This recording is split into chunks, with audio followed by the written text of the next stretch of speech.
नमस्कार, good afternoon. इस Facebook live session में हमसे जुड़ने के लिए आप सभी का तहे दिल से शुक्रिया। आज एक खास मकसद से आपसे मुलाकात कर रहे हैं। आज बातचीत की जाएगी भारत सरकार के सौजन्य से निकलने वाली हमारे किसान भाई बहनों के लिए एक और महत्वपूर्ण स्कीम के बारे में, जिसे हम सभी जानते हैं, जिसका नाम है पीएम किसान। और बहुत ही गर्व और प्रसन्नता के साथ मैं बताना चाहूँगा कि करोड़ों की संख्या में हमारे देश के कोने-कोने में मौजूद किसान भाई-बहन इस स्कीम का फ़ायदा उठा चुके हैं और उठा रहे हैं और आने वाले समय में भी उठाएँगे। ये सैचुरेशन ड्राइव इसी उम्मीद, इसी थॉट के साथ रखी गई है कि जो भी मेरे किसान भाई-बहन बच गए हैं, जहाँ पर बातचीत नहीं हुई है या उनका ई-केवाईसी पेंडिंग है या जिसी भी टाइप का कोई कंसर्न है, तो वो कंसर्न को रिज़ॉल्व किया जाए और लाभार्थी की सूची धीरे-धीरे और लंबी होती जाए।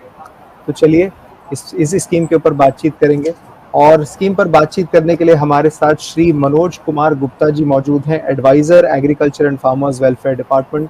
सर नमस्कार, स्वागत है आपका आज के कार्यक्रम में। नमस्कार दीक्षांत जी, सार्थक जी नमस्कार, और आपके सभी जो सीएससी के लोग ज्वाइन किए हैं उन सभी को भी मेरा नमस्कार। धन्यवाद सर। और जैसा आप देख रहे हैं, हमारे साथ सीएससी परिवार से श्री सात्विक सचदेवा जी जुड़े हैं, सीनियर वाइस प्रेसिडेंट। सर नमस्कार, आपका भी स्वागत है आज के कार्यक्रम में। Thank you Dikshant, thank you sir. तो चलिए बातचीत का सिलसिला शुरू करते हैं और मैं मनोज सर से रिक्वेस्ट करूंगा कि स्कीम के बारे में एक हमें ओवरव्यू दें।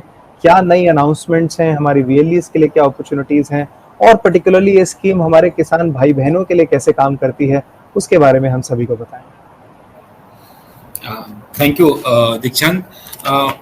प्रधानमंत्री किसान मान धन योजना एक बहुत पॉपुलर योजना है, जिसका प्रधानमंत्री श्री नरेंद्र मोदी जी ने 2019 में इसका उद्घाटन किया था, और जिसका उद्देश्य यह होता है कि हम भारत सरकार जो है हर साल 6,000 रुपया जो किसान होते हैं उनको खेती की उनकी आवश्यकताओं को पूर्ति के लिए देती है। तो इसको 2,000 रुपये की 3 किस्त में हर 4 महीने में दिया जाता है। और ये पीएम किसान योजना में चूँकि जो भी किसान होते हैं, जो कल्टिवेबल जिनके पास लैंड होती है, ज़मीन होती है, वो उनको दी जाती है। और यह एक परिवार फैमिली स्कीम है। तो फैमिली स्कीम मतलब कि फार्मर्स फैमिली में एक भी परिवार में जो भी पति पत्नी और उनके बच्चे होते हैं, उनमें से एक लोग जो है यह किसान इस स्कीम के लिए वो योग्य होते हैं। इस किसान का इस स्कीम की जो इम्प्लीमेंटेशन है, वो इम्प्लीमेंटेशन में जो सबसे अहम रोल होता है वो कॉमन सर्विस सेंटर्स का है। ये कॉमन सर्विस सेंटर्स जो उनके लगभग जो आपके जो 5 लाख कॉमन सर्विस सेंटर्स हैं पूरे देश में, वो लोग जो है फार्मर्स को कनेक्ट करते हैं, फार्मर्स को इसकी स्कीम के बारे में बताते हैं, और इनरोलमेंट कराने के लिए भी वो लोग जो है इसको आगे आके करते हैं। तो जो आपके जो ऑपरेटर्स हैं इस स्कीम के बारे में जानते हैं, और इनका जो मेन मकसद जो अभी है उनका बेनिफिट देने में ई-केवाईसी। तो चूंकि जब स्टार्ट में इसकी योजना चालू हुई थी, तो उसमें देखा गया था कि जो भूमि धारक किसान हैं उनको दिया जाना है। उसके बाद हमने लैंड सीडिंग कराया, आधार सीडिंग, बैंक अकाउंट होना चाहिए, और ई-केवाईसी। तो अभी जो इस पे इम्फेसिस हम लोग जो दे रहे हैं वो है ई-केवाईसी। तो पिछली बार जो हम लोगों ने ड्राइव लिया था, उसमें आपके जो सीएससी के ऑपरेटर्स थे, जो बीएलईज थे, उन्होंने बहुत अच्छा काम किया था और बहुत कम समय में बड़ी अच्छी प्रगति आई थी। तो उसी के रेफरेंस में ये है कि अगर आपके जो बीएलईज लोगों के लिए एक बड़ी अपॉर्चुनिटी है कि अभी भी हमारे पास करीब 60 लाख ऐसे फार्मर्स हैं जो जिनका ई-केवाईसी नहीं हुआ है। अगर उनका ई-केवाईसी हो जाता है तो वो फार्मर्स जो है वो इसकी योजना के लिए वो उनको बेनिफिट लेने के लिए योग्य हो जाएंगे।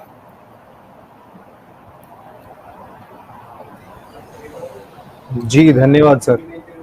तो जैसा सर ने बताया कि 60 लाख से ऊपर ऐसे हमारे किसान हैं जिनका अभी भी ई-केवाईसी नहीं हुआ है और वो इस स्कीम के अंदर आने के लिए एलिजिबल हैं। तो क्यों ना हम सब मिलकर उन 60 लाख लोगों को भी इस स्कीम का फ़ायदा उठाएं, उन तक फ़ायदा ये पहुंचाएं। तो अब मैं सात्विक सर से भी रिक्वेस्ट करूंगा कि स्कीम के बारे में हमें थोड़ी सी और जानकारी दें, हमारे वीएलईज को एड्रेस करें। सारे वीएलई भाइयों का शुक्रिया इस ऑनलाइन सेशन में जुड़ने के लिए। मनोज सर, थैंक यू, आपने अपना टाइम निकाला अपने बिजी शेड्यूल से और हमारे वीएलईज के साथ उनके पॉइंट सुनने के लिए आप यहाँ पे आए। आप बताएंगे, बट वो लोग भी अपने कंसर्न्स आपके साथ, हमारे साथ यहाँ पे शेयर कर सकते हैं अपने कमेंट्स में, और हम आपसे रिक्वेस्ट करेंगे कि जब भी वो कंसर्न्स आए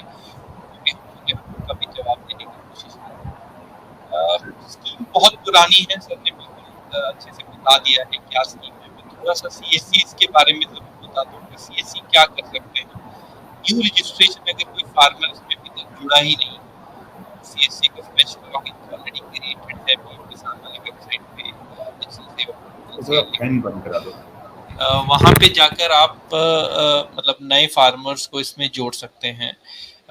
EKYC एक्चुअली गेम चेंजिंग था सीएससीज के लिए। 5.5 करोड़ फार्मर्स को इसमें जोड़ना, जो कि टोटल के करीब करीब 60% से भी ज़्यादा का नंबर है। सीएससीज ने उनको जोड़ा, they reach them, they made them authenticate उनका आधार नंबर सिर्फ बायोमेट्रिक्स डिवाइसेस से, बिकॉज ओटीपी से सबका नहीं हो सकता। तो सीएससीज ने सिर्फ बायोमेट्रिक के माध्यम से इतने सारे फार्मर्स को ऑथेंटिकेशन करने में हेल्प किया। तो I also congratulate my team CSCs who have participated in this. अभी भी इसमें काम बाकी है। 60 लाख फार्मर्स बहुत बड़ा नंबर है, और आपको अगर मैं अपने नंबर्स बताऊं, रोज 10,000, 15,000, 8,000, 20,000 फार्मर्स सिर्फ सीएससी से ऑथेंटिकेट हो रहे हैं। तो इसका मतलब फार्मर्स तो हैं, अभी भी पेंडिंग में हैं।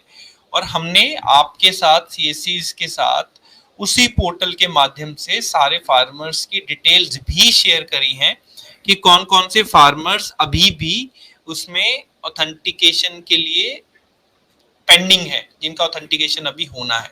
वो डिटेल सब कुछ आपके पास अवेलेबल है पीएम किसान पोर्टल के माध्यम से। आप जाइए, फार्मर से कनेक्ट करिए, उनका ऑथेंटिकेशन करवाइए, ताकि उनको ये वाली किस्त भी और जो पुरानी किस्तें हैं वो भी मनोज सर बताएंगे कितनी पुरानी किस्त इसमें मिलता है, बट हाँ, पुरानी किस्त भी उनको इस ऑथेंटिकेशन के बाद उनके अकाउंट में मिल जाएगा। ये 60 लाख लोग वो हैं जिनका सारा कुछ हो रखा है, सिर्फ और सिर्फ ऑथेंटिकेशन पेंडिंग है। जैसे ही ऑथेंटिकेशन करेंगे, नेक्स्ट इंस्टॉलमेंट जब भी government of India ministry of farmers agriculture देंगे, वो उनको इमीडिएटली उनके अकाउंट में मिल जाएगा। तो अभी भी ये अपॉर्चुनिटी है। कुछ और अपॉर्चुनिटी से इसी से जुड़ती हुई सीएससी के लिए उपलब्ध कराने का प्रयास मिनिस्ट्री ऑफ एग्रीकल्चर के साथ जारी है, बट पहले हमें ये एक्टिविटी उनको करके दिखाना है, कंप्लीट करके दिखाना है, और 60 लाख फार्मर्स में से जितने ज्यादा से ज्यादा हो सके उनके जो ऑथेंटिकेशंस हैं हमें सीएससी के माध्यम से उसको करवाना है। Over to you Dikshant. Thank you sir. So I think Manoj sir और सात्विक सर ने दोनों ही स्कीम के बारे में बताया। कुछ सवाल हमारे सामने यहाँ पर आ रहे हैं सर कमेंट सेक्शन में, वो एक एक करके मैं हमारे गेस्ट के सामने रखना चाहूंगा। सर 2-3 वीएलईस का सवाल है, जैसे अमित पाठक जी पूछ रहे हैं कि पीएम किसान में नई रजिस्ट्रेशन कब होंगे और क्या वो हो रहे हैं या नहीं हो रहे हैं, उसके बारे में थोड़ा सा हमारे वीएलईस को बताइए। हाँ, पीएम किसान में नया रजिस्ट्रेशन हो रहे हैं। नया रजिस्ट्रेशन पे रोका नहीं गया है, लेकिन उसमें एक कंडीशन है कि जो इनके नाम पे जो जमीन होनी चाहिए वो 1 फरवरी 2019 से पहले की होनी चाहिए। अगर उनको इनहेरिटेंस में प्राप्त हुई है, अगर उनके मतलब किसी के डेथ के बाद अगर उनको आता है, तब वो एलिजिबल होंगे। अगर कोई भी व्यक्ति नया जमीन खरीदता है 1 फरवरी 2019 के बाद, तो वो इस स्कीम के लिए पात्र नहीं माने जाएंगे। जी सर। सो यही मेरे 2-3 और भी वीएलईस के यही इसी बारे में पूछ रहे हैं कि किस तरीके से नई रजिस्ट्रेशन होंगी। तो वो सर ने बताया कि रजिस्ट्रेशंस ओपन हैं, लेकिन सर एक और चुमन यादव जी हैं, वो पूछ रहे हैं कि जब भी नई रजिस्ट्रेशन करते हैं तो ब्लॉक लेवल पे अप्रूवल नहीं मिलता है या अप्रूवल में डिले होता है, तो उसके लिए क्या करना होगा?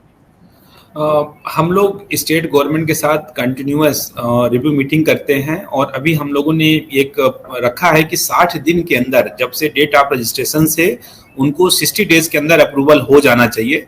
लेकिन कभी कभी ये डिले हो जाता है थोड़ा, लेकिन अभी ये पहले की बातें होंगी। पिछले करीब 6 मंथ या आई थिंक 1 ईयर से हम लोग इस पे काफी रिव्यू कर रहे हैं, और इस समय पेंडेंसी काफी कम है। तो प्रयास यही है कि 60 दिनों के अंदर उसको अप्रूवल कर दिया जाता है, और अभी हम इसी के लिए, चूंकि अभी आपके जो कॉमन सर्विस सेंटर्स के लोग हैं उनकी अभी सेवाएं एक हमारे प्रोजेक्ट में और भी लगे यूज होगा, जिसको फार्मर्स रजिस्ट्री हम बोलते हैं। तो फार्मर रजिस्ट्री में ऐसा है कि हम उसको ऐसा जो सबसे ज्यादा वेरिफिकेशन लैंड डिटेल्स का होने में होता है। तो लैंड डिटेल्स जो है जब उनके नाम पे आ जाएगी तो हम उसके लिए ऑनलाइन फार्मर रजिस्ट्री बना रहे हैं, जिसमें उनकी सारी लैंड उस पर मैच होगी। तो वो बनने के बाद जो है ये जो आप बता रहे हैं कि जो असुविधाएं हो रही हैं वो बिल्कुल भी खत्म हो जाएंगी। जो है वो हम उसको विद इन 30 डेज जो है हम through system to system approve करा पाएंगे।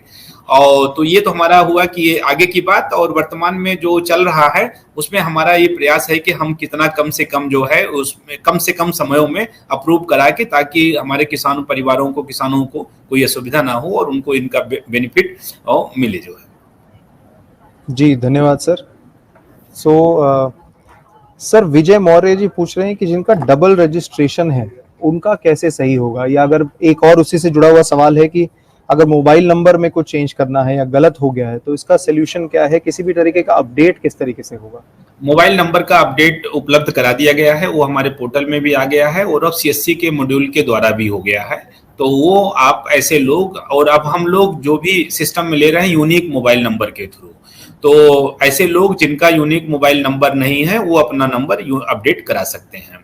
और मैं जो लोग हैं, चूंकि आपके बीएलई लोग चूंकि ये मुख्य रूप से इसमें भाग लेते हैं और उनका कोऑपरेशन रहता है, तो मैं उनसे यही कहूंगा कि जो उनका आधार लिंक मोबाइल नंबर है उसी को वो अपडेट कराना चाहें। अगर वह यूनिक नहीं है तभी उसी स्थिति में ही दूसरा अल्टरनेट नंबर ले, नहीं तो ज्यादातर वो उनका जो आधार लिंक मोबाइल नंबर है उसी को इस सिस्टम में डलवाएं। जी, तो सभी वीएलईस को बताना चाहूंगा कि जब भी आप रजिस्ट्रेशन करते हैं, ईकेवाईसी करते हैं, तो सभी को ये बात क्लियर करें कि जो आधार कार्ड से लिंक आपका नंबर है उसी नंबर को यूज करें। इनफैक्ट यही सर्विस नहीं, और भी सर्विसेज में जब भी आप भाग लेंगे भारत सरकार की, तो नंबर एक ही रखें और वही रखें जो आधार से लिंक्ड है। सर उसी सवाल पे एक बार मैं वापस आना चाहूंगा, जिसमें और भी कुछ वीएलईस बोल रहे हैं कि जब 60 दिन के अप्रूवल की बात हो रही है तो 60 दिन का अप्रूवल नहीं हो रहा है। जैसे संदीप जी पूछ रहे हैं, जगन जी पूछ रहे हैं कि 6 महीने लग जा रहे हैं, या फिर वो सिर्फ पेंडिंग ही दिखाता है, वो पेंडिंग के बाद आगे अप्रूवल में नहीं जा रहा है, ब्लॉक लेवल पर पेंडिंग दिखा रहा है। तो इसके बारे में थोड़ा सा क्योंकि थोड़ा मैं इस पे रिप्लाई करता हूँ सर। कुछ ऐसे केसेस हो सकते हैं जहाँ पे ये चीज कुछ स्टेट लेवल पे या किसी लेवल ब्लॉक लेवल पे पेंडिंग हो सकते हैं, तो उसके लिए फार्मर्स हेल्पलाइन नंबर भी अवेलेबल है, और even they can send that to their state government or to the central ministry taking the update on that particular ID। थोड़ा फार्मर्स का डिटेल भेज के वो लोग उस पे जो अपडेट है वो स्टेट डिपार्टमेंट से भी ले सकते हैं। दीक्षांत आगे बढ़े उससे पहले एक क्वेश्चन मैंने भी पढ़ा है सर से, मैं पूछूंगा कि सर जो एक बार अभी न्यू रजिस्ट्रेशंस हो रहे हैं, न्यू रजिस्ट्रेशन के बाद दोबारा से तो केवाईसी कराने की आवश्यकता नहीं है, आप थोड़ा सा कंफर्म कर दें। हाँ, इसमें दो तरह की चीजें हैं। एक तो ये है कि ईकेवाईसी को ये समझिए कि वो लोगों के एक जैसे लाइवनेस, जिंदा होने का ये प्रमाण होता है। तो जो पुरानी स्कीमों में है वो उनका हम अभी ईकेवाईसी करा रहे हैं, और अभी हम उसको ईकेवाईसी की एक फ्रीक्वेंसी होगी कि हर साल लगभग जो है, हर साल के अंदर उसको एक बार ईकेवाईसी या कोई सिस्टम में अपडेट अगर जिसमें ईकेवाईसी की प्रोसेस होता है तो वो करना पड़ेगा। तो जो लोग न्यूली रजिस्टर्ड अभी कर रहे हैं उनको ईकेवाईसी जो है कराने की जरूरत नहीं होगी, वो चूंकि ईकेवाईसी सिस्टम में आ जाएगा। लेकिन एक साल के बाद जब वो सिस्टम एप्लीकेबल होगा तो उनके लिए भी आके दोबारा करना होगा। बट सर जो अभी न्यू रजिस्ट्रेशन हो रहा है तो वो तो उसी में तो केवाईसी हो ही रहा है, तो उसके बदले में न्यू मतलब रजिस्ट्रेशन कराने के बाद दोबारा से ईकेवाईसी इमीडिएटली कराने की जरूरत तो नहीं है? नहीं, दोबारा नहीं होगी, दोबारा नहीं। तो न्यू रजिस्ट्रेशन जो आज के न्यू रजिस्ट्रेशन हो रहे हैं उसमें ईकेवाईसी दोबारा से सेपरेट अलग से कराने की जरूरत नहीं है। ये जो ईकेवाईसी एक्टिविटी चल रही है वो पुराने जब रजिस्ट्रेशन हुए थे उस टाइम पे जो ईकेवाईसी नहीं कैप्चर किया गया था उस समय के जो पेंडिंग है उसी को ही ईकेवाईसी कराना आवश्यक है। Over to you Dikshant. Thank you sir. So जैसा कि मनु सर ने बताया कि साल में एक बार केवाईसी करना जरूरी है, और केवाईसी एक प्रमाण है कि हम मौजूद हैं, स्वस्थ हैं और इस प्रोजेक्ट, इस स्कीम का आगे भी फायदा उठाना चाहते हैं, तो वो केवाईसी आपको कराना होगा। सर एक और छोटे छोटे सवाल आ रहे हैं, वो कह रहे हैं कि एक परिवार में कितने लोग फॉर्म भर सकते हैं और 18 साल से जो कम के लोग हैं, क्या वो इसका फायदा उठा सकते हैं स्कीम का? मनोज सर अनम्यूट कर लीजिए प्लीज। इसमें सबको सावधानी रखना पड़ेगा और बीएलईस को तो ये चीज जानना होगा कि ये किसान, ये जो स्कीम है पीएम किसान स्कीम, यह इंडिविजुअल लेवल पे नहीं है, यह फार्मर्स के लिए, फार्मर्स फैमिली के लिए है। तो जैसा हमने शुरुआत में ही बताया था कि फार्मर्स फैमिली का मतलब होता है कि पति पत्नी और उनके बच्चे। तो अब ये जो 4 और 5 लोगों का जो परिवार होता है, उनके लिए जो है ये एक आदमी जिनके नाम पे जमीन होती है परिवार में, उनके लिए यह योग्य होता है। कभी कभी कुछ केसेस ऐसे आ जाते हैं कि जिनके पति इनके बच्चे माता पिता शायद नहीं है जो है। अब उसके लिए जो है कुछ कुछ केसेस में असुविधाएं हो रही हैं कि वो बच्चे माइनर हैं, उनका क्या किया जाए। तो इस पे जो है डिपार्टमेंट एक डिटेल गाइडलाइंस निकाल रहा है कि ऐसे बच्चों के लिए क्या किया जाए जो है। तो चूंकि माना जाता है कि जो बच्चे होते हैं 14 साल से कम उम्र के बच्चों को किसान का जो है वो कोई भी काम नहीं कर सकते, उनको चाइल्ड लेबर में माना जाता है।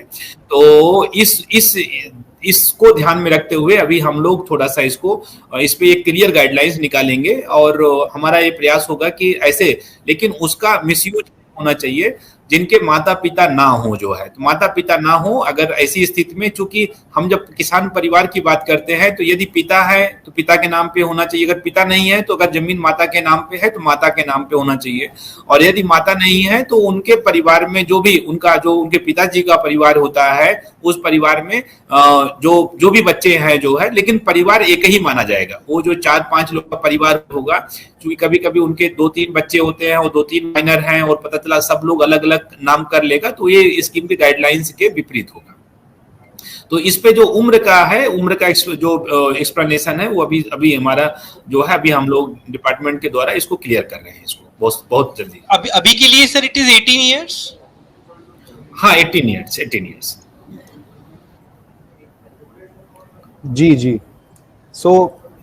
इस समय सर मैं आप मनोज सर और सात्विक सर को बताना चाहूंगा कि काफी संख्या में इस समय वीएलईज हमें लाइव इस चर्चा को देख रहे हैं, और मैं सभी वीएलईज को बताना चाहूंगा कि अपना सवाल, अगर किसी के मन में कोई भी सवाल है सर्विस को लेके या कोई और कंसर्न है, आपको इस सर्विस से कुछ भी इशू हो रहा है, तो प्लीज कमेंट सेक्शन में अपना कमेंट डालिए और उसे थोड़ा सा स्पष्ट करके लिखिए कि एग्जैक्टली आपका क्या इशू है, क्या सवाल है, ताकि मैं हमारे गेस्ट से आपका सवाल पूछ पाऊं।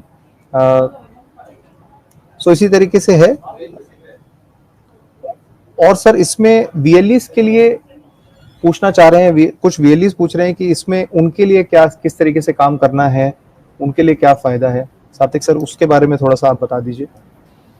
ओके, सो मैंने जिस शुरू में बताया कि वीएलईज के लिए अभी सारी सर्विसेज अवेलेबल हैं, जिसमें न्यू रजिस्ट्रेशन से लेके मैंडेटरी बायोमेट्रिक ऑथेंटिकेशन जो है वो अवेलेबल है।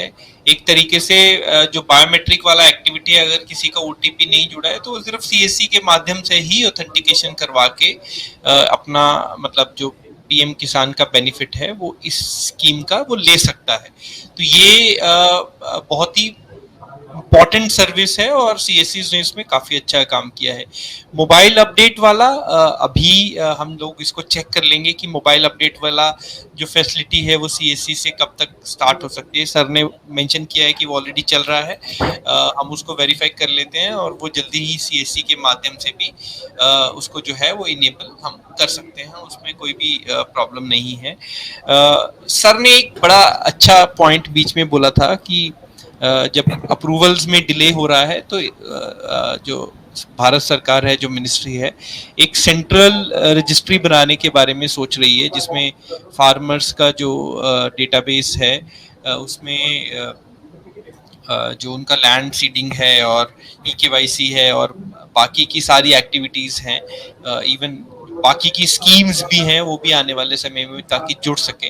तो सीएससीज भी इसमें आने वाले समय में एक महत्वपूर्ण योगदान स्टेट लेवल पे निभाएंगे, जहाँ पे फार्मर्स को बुला के उनका जो लैंड सीडिंग वाली एक्टिविटी है और जो फार्मर्स की रजिस्ट्री बनाने वाली एक्टिविटी है एंड टू एंड, उसमें काफ़ी काम करेंगे। काफ़ी वीएलईज भाई मेरे पूछ रहे हैं कि हमें अभी लैंड सीडिंग वाला ऑप्शन वहां पे नहीं दिख रहा है। तो अभी लैंड सीडिंग का ऑप्शन सीएससीज के पास अवेलेबल नहीं है, उसमें कोई दो राय नहीं है। अगर लैंड सीडिंग कराना है तो वो सरकार, जो राज्य सरकार है, जो स्टेट गवर्नमेंट है, उसी के माध्यम से जो सीडिंग है वो कराया जा सकता है। तो they have to contact the state officials और the at a block level they can contact the district agriculture officer.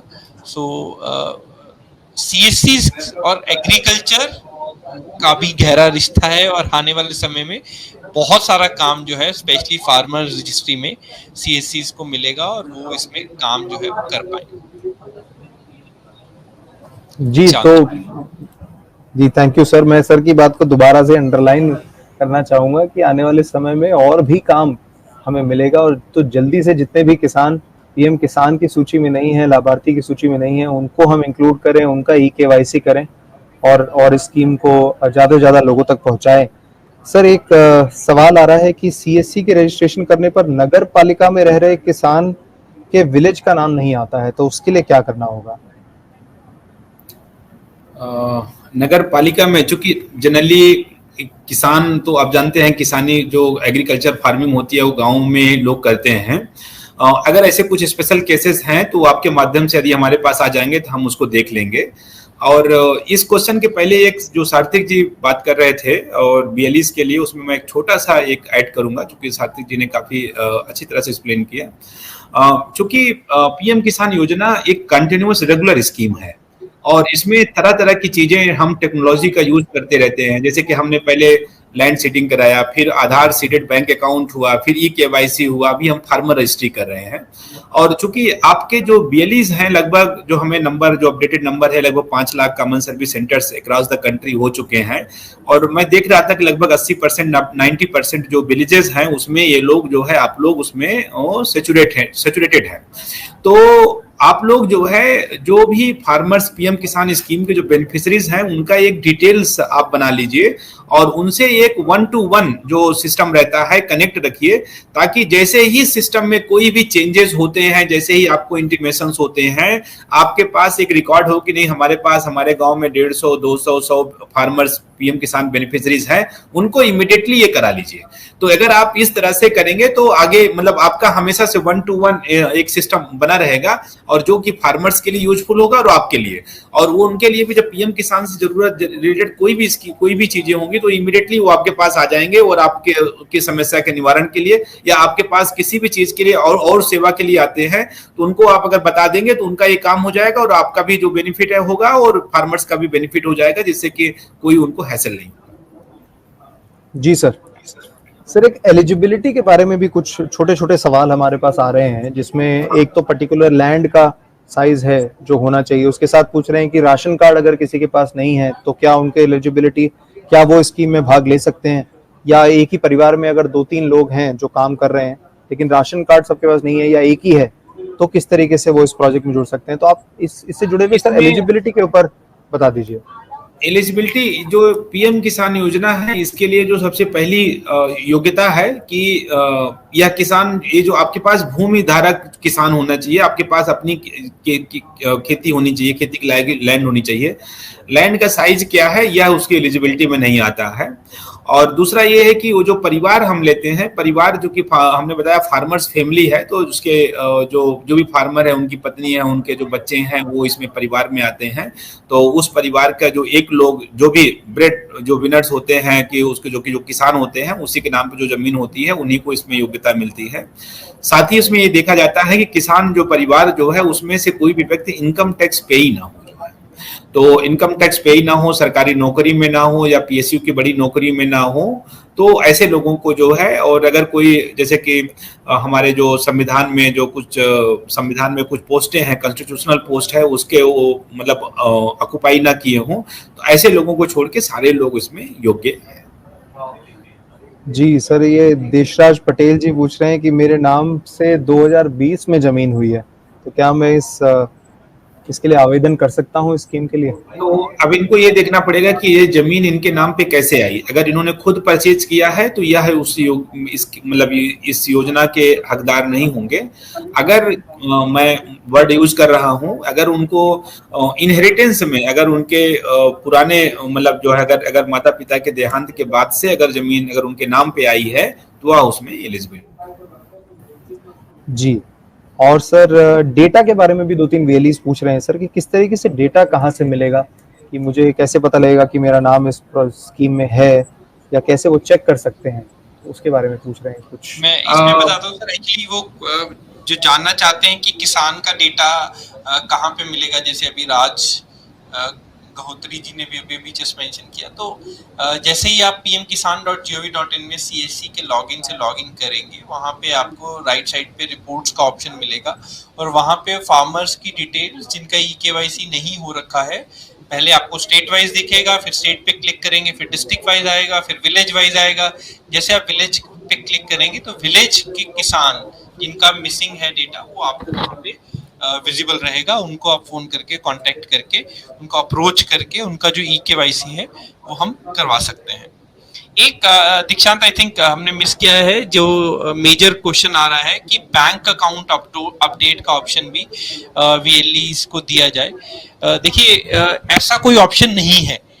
तो बैंक अकाउंट जो पैसा जाता है वो आधार के माध्यम से जाता है। तो फार्मर्स को अमाउंट रिसीव करने के लिए उनका बैंक अकाउंट जो है वो आधार से जुड़ा होना चाहिए। तो वो एक अलग लिस्ट है, वो भी CSC के पास अवेलेबल है।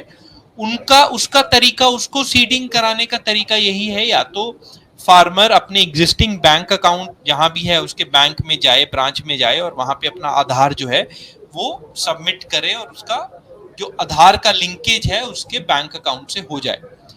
दूसरा तरीका है जो हमारे बैंकिंग कॉरस्पॉन्डेंट्स हैं, चाहे वो SBI के हैं, चाहे वो एक्सिस के हैं, चाहे वो HDFC के, दोनों प्राइवेट और पब्लिक बैंक्स की जो सर्विसेज हमारे बैंक कॉरस्पॉन्डेंट्स देते हैं, अगर वो उनके पास EKYC की फैसिलिटी अवेलेबल है, न्यू बैंक अकाउंट जो ओपन होता है EKYC के माध्यम से, अगर वो फैसिलिटी अवेलेबल है तो उसको यूज करते हुए वो उनका नया बैंक अकाउंट अगर ओपन कर देंगे और उसकी लिंकेज जो है वो बाय डिफॉल्ट आधार से हो जाएगी, तो जो भी किस्त जाएगी उस वाले अकाउंट में उनके चली जाएगी। तो VLEs दोनों काम कर सकते हैं।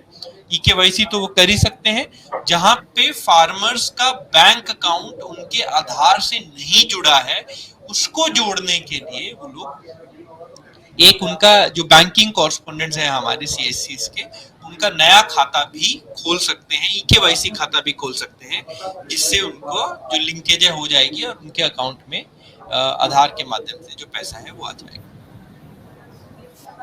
जी, थैंक यू सर। और सर इंस्टॉलमेंट की भी बात कर रहे हैं कुछ लोग, जैसे श्याम जी हैं, वो पूछ रहे हैं कि अब अगली किस्त कब डलेगी। तो आज का सबसे बड़ी न्यूज, अगर आप टेलीविजन देख रहे होंगे तो अब तक वो न्यूज आ चुकी है, जो है ऑनरेबल प्राइम मिनिस्टर साहब ने सबसे पहली फाइल इसी के रिलीज के लिए साइन किया है। तो ये बिल्कुल कभी भी आ सकती है, हफ्ते 10 दिन में किसी भी समय रिलीज का डेट आ जाएगा और ये जून में ही हो जाएगा। जी, तो निश्चिंत रहिए, और सरकार बनते ही देखिए सबसे पहला काम ही हमने अपने किसानों के लिए किया है, तो सबके पास सबकी इंस्टॉलमेंट जल्दी आ जाएगी। और आज की 2 बड़ी न्यूज है। आज ही लाइव हो रहे हैं हम लोग फेसबुक लाइव, और फेसबुक लाइव से पहले प्रधानमंत्री जी ने जो न्यूज अभी मेरे पास आ रही है कि इसीलिए मैं बार बार फोन भी आ रहे हैं कि PM किसान स्कीम के रिलीज की पहली फाइल उन्होंने साइन किया है। जी जी, धन्यवाद सर ये बताने के लिए। और सर एक गोपाल कुंडू जी पूछ रहे हैं कि PM किसान में जॉइंट बैंक अकाउंट होगा क्या, या किस तरीके से काम करेगा? Joint bank account, actually bank account कोई भी हो सकता है। मैं ज्वाइंट की बात जो है, लेकिन ज्वाइंट का पर्पज अलग अलग होता है। बेसिकली हमें जो भी अकाउंट होना चाहिए वो आधार सीडेड बैंक अकाउंट होना चाहिए और वो किसान का होना चाहिए। अब अगर सपोज करिए लैंड उनके नाम पे है, पति के नाम पे है, ज्वाइंट अकाउंट में फर्स्ट नेम जो है उनके पत्नी का होगा, तो वो नहीं होगा। तो अगर जी। पति का जो है नाम पे जमीन है और पति का ही फर्स्ट अकाउंट है, सेकंड अकाउंट अगर उनकी पत्नी है जो है, और आधार जो है वो किसान पति का है, तो वो इसमें एलिजिबल हो सकते हैं। मेन जी पॉइंट सर, है कि पैसा अकाउंट में डायरेक्टली सरकार नहीं भेजती है, आधार के माध्यम से भेजती है। तो आधार लिंक्ड बैंक अकाउंट जो फर्स्ट बेनिफिशियरी होगा उसी में उसका पैसा जो है वो जाएगा। जी जी, और उसी में मोबाइल नंबर भी, जैसा सार्थक सर ने पहले भी बताया था कि और मोबाइल नंबर दीक्षांत और जी, बैंक अकाउंट। और बिल्कुल, और इस पे चूंकि आपके सारे बीएलई लोग लगे हुए जुड़े हुए हैं, और उनके लिए भी ये फायदेमंद है, और वो चूंकि जब उनके कॉन्सेप्ट क्लियर रहेंगे तो वो अपने किसानों को जो है वो भी बता पाएंगे। प्रयास यही हो कि जो भी फार्मर्स हैं वो आधार नंबर चूंकि उन्हीं का होता है, जैसा सार्थक कह रहे हैं कि आधार सीडेड, आधार लिंक बैंक अकाउंट में हम पैसे भेजते हैं, और वो उन्हीं का अपना अकाउंट होना चाहिए जो है। लेकिन क्या क्या होता है कि कभी कभी छोटी छोटी जल्दबाजी में या हम बातों को नहीं समझते और दूसरे हम बैंक अकाउंट आधार मतलब कुछ भी सोच करिए कि हम ज्वाइंट अकाउंट का डिटेल देने की कोशिश करते हैं, लेकिन आधार में अगर वो सीडेड नहीं है तो फिर वो बेनिफिट उनको अकाउंट में नहीं जाएगा जो है। तो और मोबाइल नंबर, चूंकि मोबाइल नंबर में अगर आपका यूनिक मोबाइल नंबर है और वो मोबाइल नंबर एक्टिव होना चाहिए, एक्टिव मोबाइल नंबर है, तो आपको जो भी भारत सरकार के द्वारा जो इस स्कीम के माध्यम से डिपार्टमेंट के द्वारा जो मैसेज भेजे जाते हैं, और कभी कभी अगर कोई नई इस चीज की शुरुआत होती है या कभी आपको कोई सुझाव दिया जाता है, तो उस केस में आपके अगर अपना मोबाइल नंबर होगा तो आपको वो जानकारी मिल जाएगी और समय से आप उसकी जो फॉर्मेलिटी होती है पूरा कर लेंगे, तो आपका जो बेनिफिट में कोई दिक्कत नहीं होगा। नहीं तो अगर कोई फॉर्मेलिटी कंप्लीट नहीं है तो दिक्कत हो सकता है। जी सर, और एक और सर रोचक सवाल आ रहा है कि वो कह रहे हैं कि अगर कोई किसान मान लीजिए कि इस स्कीम का लाभ ले रहे हैं और साथ ही साथ आईटीआर भी फाइल करते हैं, तो क्या उनको फिर रिफंड करना होगा या किस तरीके से वो काम करेगा? नहीं, इस तरह के पहले बहुत सारे केसेस थे। हमने हमारे डिपार्टमेंट ने जो कि हमारे सचिव महोदय माध्यम के नेतृत्व में ऐसे बहुत सारे केसेस थे, उनको रिव्यू किया गया है, और रिव्यू करने के बाद हम लोगों का ये जो एश्योरेंस है, प्रयास ये है कि ऐसे लोग जो कैजुअल इनकम टैक्स रिटर्न भरते हैं वो जो है इसमें नहीं होते हैं, और जो जिनके पास पैसा होती है वही जो है जो इनकम टैक्स पेई होते हैं एक्चुअल, उन्हीं को हम बाहर करते हैं। थोड़ा एक मिनट जी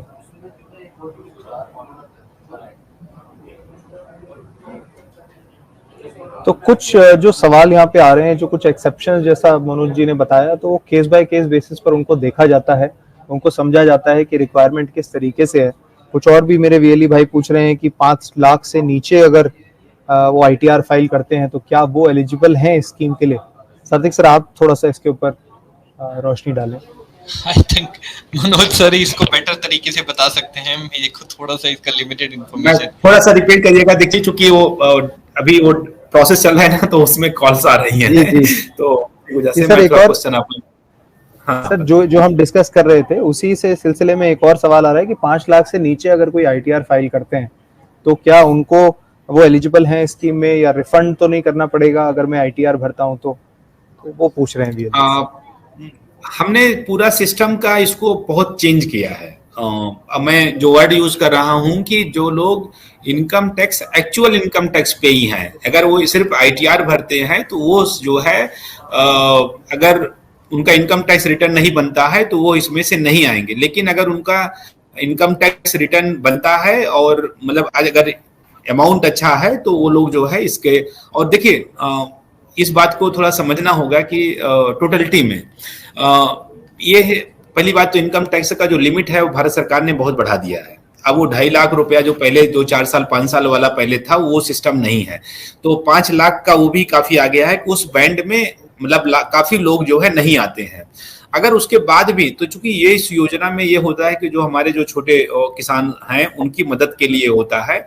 अगर इसमें जिनकी जो है अगर इनकम टैक्स पे लाइक इनकम है तो वो एक्चुअली वॉलंटरली उनको इसमें नहीं आना चाहिए जो है, क्योंकि ये जो योजनाएं हैं जो है वो उनके लिए हैं कि जो किसान जो गरीब हैं, जो छोटे हैं, जिनको बहुत सारी असुविधाएं होती हैं, और जो किसान का जो फार्मिंग होती है वो हमेशा जो नेचर डिपेंडेंट होती है। अगर एक ज्यादा सा बारिश हो जाती है है तो उनका पूरी की पूरी किसान की फसल बर्बाद हो जाती है। और चूंकि जो इनकम टैक्स पेई है, लगता है कि वो इनकम टैक्स पेई है, और मैं यही बात कहूंगा कि इनकम टैक्स पेई जो होते हैं वो इस स्कीम के योग्य नहीं है। अब उसमें मेरे लिए बहुत मुश्किल होगा कि वो बता पाना कि किस रेंज में, किस लिमिट में कौन आ पाएंगे। और मेरा भी यही है कि वेलिस को भी कि ये इस पे ध्यान रखें कि जो लोग इनकम टैक्स देते हैं वह इस स्कीम में इसके जो है वो ना जुड़े, क्योंकि अगर जुड़ भी जाएंगे तो वो लंबे समय के बाद भी वो हमारे पास जो है इनकम टैक्स के डेटा से जब हम लोग डीडुप्लीकेट करते हैं तो उसमें बाहर हो जाएंगे। लेकिन जो कैजुअल 1 साल 2 साल कभी भर दिया, 4 साल 5 सालों में, वो लोग जो है इसमें जो है वो अपात्र नहीं माने जाएंगे। जी सर, धन्यवाद। सो सर, एक हेल्पलाइन नंबर के बारे में पूछ रहे हैं कि वो नंबर लगता नहीं है, वो तो उसके बारे में कैसे कांटेक्ट करें, किसी को कोई सवाल होता है? नहीं, हेल्पलाइन नंबर जो है चूंकि वो आईपीआरएस का सिस्टम था, अभी हम उसको अपग्रेड कर रहे हैं। अभी हम उसको किसान ई मित्रा चैटबॉट है, वो शायद मैं उस पर चर्चा भी करना चाहूंगा कि उसमें आप जाके अपनी जो भी क्वेश्चंस हैं आप उसमें जानकारी प्राप्त कर सकते हैं। उसमें फ्यूचरिस्टिक जो जानकारी होती है वह नहीं होती, फ्यूचरिस्टिक जो फ्यूचर की जानकारी होती है, लेकिन आपके अकाउंट से संबंधित सारी डिटेल्स जो है किसान मित्रा कर देता है। अभी हम उसको आईबीआरएस के थ्रू कनेक्ट करेंगे तो वो आ जाएगा। अभी हमें पता चला है कि 1 महीने से चूंकि हम अपग्रेडेशन में हैं तो वो सिस्टम काम नहीं कर रहा है, लेकिन बहुत जल्दी हो जाएगा। और हमारे जो पोर्टल में और भी जो हमारे, चूंकि पीएम किसान मित्रा एक ऐसी चीज है कि ज्यादातर किसान लोग या हमारे बीएलईस जो है जो फ्यूचर इंस्टॉलमेंट के लिए इंटरेस्टेड होते हैं, तो ऐसी न्यूज़ें जो है न्यूज में वो चूंकि बराबर आती रहती हैं। अब देखिए आज ही के समय में अभी हम आपसे बात कर रहे हैं और लगभग इसी बीच हमारे पास लगभग 10 कॉल्स आई हैं जो है, और ये न्यूज टीवी में भी फ्लैश कर रही है कि हाँ अगला इंस्टॉलमेंट प्रधानमंत्री जी ने अनुमोदित अप्रूव कर दिया है। जी धन्यवाद सर। तो रेगुलर काम उस पर किया जा रहा है, चैटबॉट से उसे कनेक्ट किया जाएगा, तो वहां पर आप अपने सवालों के जवाब ले पाएंगे। और सर छोटे से सवाल हैं सर 2-3, जो वो पूछ रहे हैं कि मिनिमम कितनी लैंड होनी चाहिए किसी भी किसान के पास स्कीम का फायदा उठाने के लिए? अब मिनिमम और मैक्सिमम का लैंड का कॉन्सेप्ट जो है वो हटा दिया गया है, लेकिन हाँ खेती लायक जमीन होनी चाहिए। अब ऐसा नहीं कि कंपाउंड में कोई खेती कर रहा है तो उस पे जाएगा। और इसीलिए जो अभी देखिए जो वेरिफिकेशन का कॉन्सेप्ट है, इसीलिए जो ब्लॉक के लोग और जो विलेज एग्रीकल्चर ऑफिसर या जो भी लोग होते हैं उसको वेरीफाई करने जाते हैं। तो इसीलिए वेरिफिकेशन, चूंकि जब शुरुआत में ही एक क्वेश्चन आया कि इतना समय क्यों लगता है, क्योंकि हम लोग भी हमारे भी बहुत सारे लोग होते हैं वो जो नियम के अतिरिक्त जो है बाहर जाके कोशिश करते हैं कि बेनिफिट ले लें जो है। तो उसमें इन्हीं कारणों से क्या हो जाता है कि फिर ज्यादातर 100% वेरिफिकेशन की रिक्वायरमेंट होती है कि नहीं, जो इन्फॉर्मेशन आ रहा है उसको वेरिफिकेशन की जरूरत है जो है, और उन्हीं कारणों से ये डिले होने लगता है। तो हम सारे लोग जानते हैं कि खेती कहाँ होती है। अगर आपके कंपाउंड के घर के बाहर है, अगर आपकी जो भी जमीन है, जो 2 बिस्सा 4 बिस्सा 5 बिस्सा 1 बीघे जो भी जमीन होती है, अगर आप उसमें जो है अगर आप अपनी खेती कर रहे हैं और आप उस पे, तो आपको उसके लिए आप मतलब पात्र है। जी सर आपका ज्यादा समय ना लेते हुए बस 1-2 सवाल और आपके सामने रखना चाहेंगे कि मॉडिफिकेशन, अगर एप्लीकेशन में किसी भी तरीके की मॉडिफिकेशन करनी है, नाम मान लीजिए गलत हो गया है या और कोई डिटेल है जो गलत भर दी गई है, तो वो चेंज किस तरीके से होगा, ये भी कुछ लोग पूछ रहे हैं। देखिए चूंकि नेम हम शुरुआत में ही आपसे चर्चा की कि स्कीम जो है आधार डिपेंडेंट है। इस स्कीम में जब हम रजिस्ट्रेशन करते हैं तो आधार के माध्यम से करते हैं और नेम हम एज पर आधार लेते हैं। तो हमारे पास जो है जो भी हमारे सिस्टम में आता है वो हम आधार ई-केवाईसी, और इसीलिए ई-केवाईसी करते हैं कि ताकि उनका नेम हमें आधार के डेटाबेस से मिल जाता है और हम उसको स्टोर कर देते हैं। तो नेम करेक्शन का तो चांस बहुत कम होता है। यदि आपने सपोज करिए कि मेरा ही नाम है मनोज कुमार गुप्ता, और अगर हमारा नाम अब सपोज करिए अपडेट करके मैं बोलूं कि मेरा नाम मनोज कुमार हो गया है, तो ऐसी स्थिति में आप जैसे ही ई-केवाईसी सिस्टम में करेंगे वो सिस्टम में हमारे यहाँ आपका नाम मनोज कुमार गुप्ता से मनोज कुमार अपडेट हो जाएगा। तो अपडेट हो जाएगा तो उसमें आपको नाम में चेंज करने की जरूरत नहीं होगी। चूंकि आधार से होता है इसलिए आधार जो है आधार डिपेंडेंट है, तो आधार नंबर हम चेंज करने के लिए अलाउ नहीं करते हैं जो है। मोबाइल नंबर के अपडेट की सुविधा है, मोबाइल नंबर आप अपडेट कर सकते हैं, हमने आपको बता दिया है।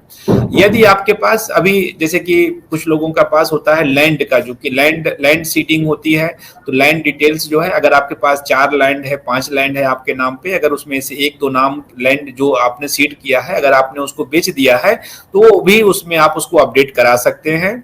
और इसके अतिरिक्त अभी जो हम, जैसा अभी सात्विक जी ने भी बोला कि अभी फार्मर रजिस्ट्री पे जो काम हो रहा है, तो फार्मर रजिस्ट्री जब हमारा सिस्टम आ जाएगा तो उसमें यह भी जो है सुविधा आ जाएगी कि आपको कुछ भी नहीं करना, जैसे ही आपके सिस्टम में अपडेट होगा वो हमारा डेटाबेस ऑटोमेटिक अपडेट कर लेगा जो है। और अगर उनके नाम पे कोई भी जमीन नहीं रह जाएगी तो वो जो है वो ऑटोमेटिक उसमें अपात्र की कैटेगरी में डाल दिए जाएंगे। तो जी, इसलिए धन्यवाद ये सर। सारी सुविधाएं हैं। और अगर इसके अतिरिक्त अगर कोई अपडेट की अगर उनको आवश्यकता हो तो हम उनको, अगर उनकी कोई स्पेसिफिक क्वेरी हो तो और भी हम उसको विस्तार से बता सकते हैं। जी, धन्यवाद सर। आई थिंक जो बाकी सवाल हैं उनके नेचर काफ़ी मिली-जुली है, जो चीज़ें मनोज सर और सात्विक सर पहले ही बता चुके हैं। सो बस एक चीज़ ही ध्यान रखनी है कि जो भी आधार से लिंक्ड आपका बैंक अकाउंट है, आपका मोबाइल नंबर है, आपका नाम है, वही चीज़ें आप मेंटेन करके रखें इस स्कीम में जुड़ने के लिए, और ध्यान से उस एप्लीकेशन को भरें ताकि ऐसी चेंजेस बाद में करने की ज़रूरत ही हमें ना पड़े। तो सर मैं एक बार फिर से मनोज सर आपके पास आना चाहूंगा, किसी भी तरीके का कोई क्लोजिंग कमेंट्स अगर आप देना चाहते हैं हमारे वीएलईस को, जो भी दर्शक हमें सुन रहे हैं उनको कोई आपका संदेश, तो आप प्लीज हाँ, एक्चुअली संदेश ये है कि पॉजिटिव है। और चूंकि आप बीएलईज, जो भी आपके बीएलईज ऑपरेटर हैं, उन्होंने एक डिजिटल इंडिया के माध्यम से बहुत सराहनीय काम किया है, और पीएम किसान में की योजना में भी उनका रोल बहुत सराहनीय रहा है। और चूंकि हमेशा से मैं चाहूंगा कि जो भी हमारे किसान हैं, फार्मर्स हैं, बहुत सारी कैटेगरी होती है, बहुत सारे किसान ऐसे होते हैं कि जो न्यूज़पेपर पढ़ते हैं, जानते हैं, समझते हैं, और बहुत सारे ऐसे किसान होते हैं कि जो उनको जो है चीजें वो उनके तक नहीं पहुंच पाती हैं। और इसीलिए जो है शायद ये जो सीएससी और बीएलईस का, सीएससी का जो सेटअप हुआ था, जो ओरिजिन हुआ था, उसका एक माध्यम था कि दूर दराज लोगों तक जो है सेवाओं को पहुंचाना जो है। एक तो आपके पास, इसीलिए मैंने अब बीच में भी बोला था कि आप पीएम किसान फार्म जो स्कीम है, इसके जो लाभार्थी हैं, इनका डिटेल्स अपने पास रखिए जो है, और अपने रख के उनसे आप 1-to-1 इंटरेक्शन रखिए, तो जिससे क्या होगा कि वो आपके लिए भी अच्छा रहेगा और हमारे किसानों के लिए रहेगा। क्योंकि हमारे जो प्रधानमंत्री जी का जो डिजिटल इंडिया का जो एक जो स्वप्न है, एक जो उनकी सोच है, उसको आगे बीएलई बढ़ा रहा है। और यदि हम पीएम किसान के साथ साथ जो और भी हमारी स्कीमें हैं जो सक्सेसफुल रूप से इंप्लीमेंट हो रही हैं आप लोगों के माध्यम से, और अगर इसमें जितना भी अगर आपका प्रयास अच्छा होगा, आप मैनेज करेंगे, वो आप लोगों के लिए भी अच्छा होगा।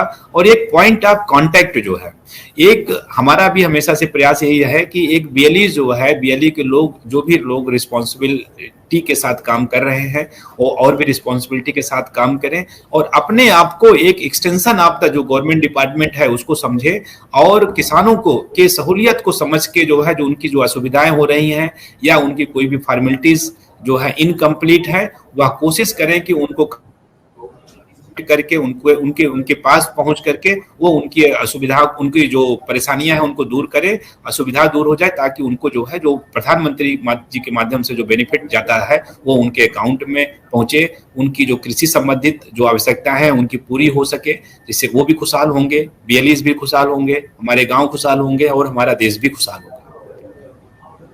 जी, धन्यवाद सर। तो जैसा सर ने कहा कि हमारे वीएलईस का बहुत इंपॉर्टेंट रोल है इस सर्विस को उनके एक्चुअल लाभार्थी तक पहुंचाने के लिए, तो आपका यहाँ पर साथ चाहिए। और सुबह ही आज सात्विक सर से बात हो रही थी तो बता रहे थे कि किस तरीके से 80 से 85% जो हमने रजिस्ट्रेशन किए हैं वो सीएससी के थ्रू किए हैं। तो मुबारकबाद देता हूँ सभी वीएलईस को जो सुन रहे हैं, और सात्विक सर को भी मुबारकबाद देता हूँ। तो उनसे एक बार मैं क्लोजिंग कॉमेंट्स के लिए भी रिक्वेस्ट करना चाहूँगा। Thank you. पहले तो मनोज सर को उन्होंने इतना टाइम हमें दिया, मैं देख रहा था सर को बैक टू बैक कॉल आ रही थी, बट सर फिर भी दीक्षांत की एक क्वेरीज को रिप्लाई कर रहे थे। बीएलईस के लिए मैसेज बहुत क्लियर है, मिनिस्ट्री ऑफ एग्रीकल्चर के साथ हम बहुत बड़ा काम आगे करने जा रहे हैं। पहला आपका पार्ट है कि ये वाली एक्टिविटी आप इसको क्लियर करा दीजिए, कंप्लीट करवा दीजिए, जिसमें कोई भी फार्मर जो सरकार की बेनिफिट की स्कीम का बेनिफिट है उसको लेने के लिए रह ना जाए। तो आप पे ये काम दिया गया है, आपको ये काम दिया गया है, तो इसको आप प्लीज लग के कराइए।